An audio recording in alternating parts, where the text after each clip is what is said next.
Hello everyone, welcome to this week's edition of Telegraph Herald More Than the Score. I'm your host Steve Ortman. Alongside me this week, the return of Tim O'Neill. Tim, how's it going? Good. And you? I'm doing pretty well. We got a lot of things to cover this week, so let's get right to it. Up in Minneapolis, Super Bowl 52 this Sunday. Should be an interesting matchup. New England Patriots, Philadelphia Eagles. Tim, what are you looking for in this game? I'm really looking forward to a power outage. Anything that will stop the Patriots from cheating their way to another Super Bowl title. And looking for the Eagles to just maybe put up 100 points in the first quarter. And, What about you, Steve? What are you looking forward to? Well, I'll tell you what, Tim. I've had a solid week or so to really think about this matchup. Patriots-Eagles. I'm sure there's lots of fans out there who maybe aren't looking forward to the game so much, but I think it's going to be a good game because one thing you know is that when it comes to the Super Bowl, Tom Brady and the New England Patriots are going to give you a great game. So after thinking about it, the Eagles have never won a Super Bowl championship. The Patriots, I've gone roughly 365 days, Tim, since winning a Super Bowl championship. So I'm going to say, after really kind of crunching the numbers, that I'm going to say that you heard it here first, the New England Patriots are finally going to win another Super Bowl championship. I just feel like it's their time, and the bottom line is I think it's meant to be. So I'm going Patriots. You're such a tortured fan. You've had to wait a whole year. Man, I feel so sorry for you. First of all, fan is a little strong. I'm just unbiasedly trying to pick the game. And after going over things, I'm going Patriots. But anyways, too many other things to get to. Patriots are my pick. Tom Brady is a pretty cool guy. Anyway, let's move on to boys prep basketball. Now, Tim, you're usually hanging around the wrestling mats, but my goodness, this week you got out to a boys basketball game, and it was a good one.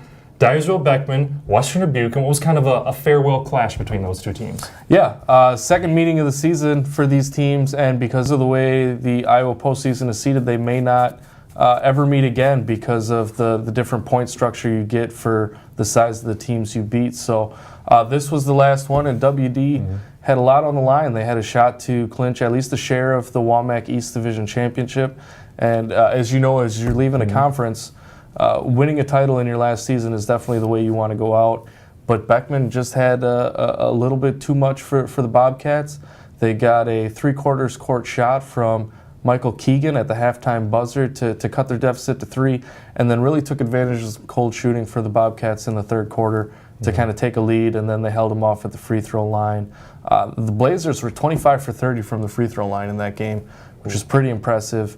And Western Dubuque, they missed out on a chance to clinch that district title, but they play West Delaware later this week. They can clinch the outright title with a win over the Hawks on Friday night. All right, well, plenty of hitting the home stretch kind of for the regular season for boys and girls basketball, but wrestling-wise, we are entering the postseason, so I know you're excited. Calm down. Tell us a little bit about that. What are you looking at? Do you got 15 minutes? We do not have 15 minutes. Okay. Condense it down, please. Okay. Well, the wrestling regular season is wrapping up this week with some of the duels for some of the bigger schools. The conference tournaments were this past weekend. Had 5 champions at the MVC tournament, 3 from Hempstead, 1 each from Senior and Wahlert. But the sectional meets get underway on Saturday for Class 1A and 2A, and then districts the week after that. And in 2 weeks, we'll be talking about the state wrestling tournament. Already.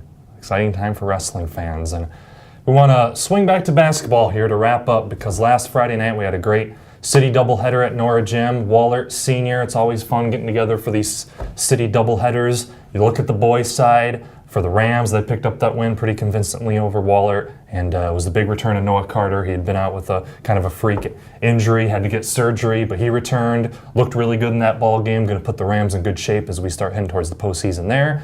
I was there covering the girls' game, great back and forth matchup. Wahlert was struggling there a little bit in the first half, but senior guard Anna Herrig comes off the bench, hits 2 big three-pointers in the third quarter, comes back with 2 more huge 3-pointers in the fourth quarter that really changed the momentum of the game.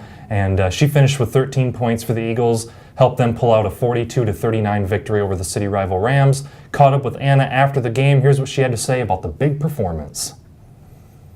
This was a really close game, and every person that played tonight had a part on this team, and we credit it all to our teammate.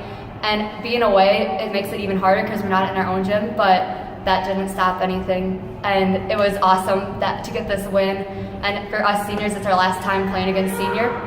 So we just wanted it more than ever to play our hardest and play as a team, and that's what we did.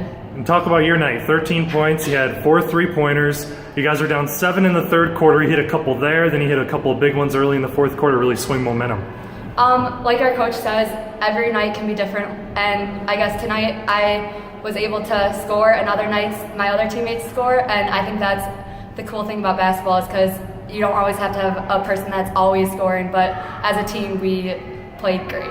Yeah, and lastly, talk about the effort on defense in the second half. Seniors struggled to get shots up. You guys created some turnovers. What was the key for you guys there on the defensive end? I think defense is one of the most important parts because if we stop them, they can't score, and then the score is different. So I think that having that good defense was the key to this win. Well, Tim, definitely an exciting time of year for area sports fans. Wrestling hitting the postseason, boys and girls basketball hitting the home stretch of the regular season. They're going to be playing playoffs here as we hit February, and it's an exciting time for us for all. We'll have all the coverage for you, and don't forget this Sunday, Super Bowl 52, Patriots and Eagles up in Minneapolis. You are picking the Patriots then, or no? Did I hear you wrong? You definitely heard me wrong. I did. Okay. You definitely heard me That's right. I was thinking of me. I was picking the Patriots. You're picking the Patriots. Yeah, I'm going to go with that. All right. Well, anyways, enjoy the game, everyone. That is going to do it for this week's edition of Telegraph Herald, More Than the Score. I am your host, Steve Ortman. That's Tim O'Neill. We'll see you next week. I will break that finger.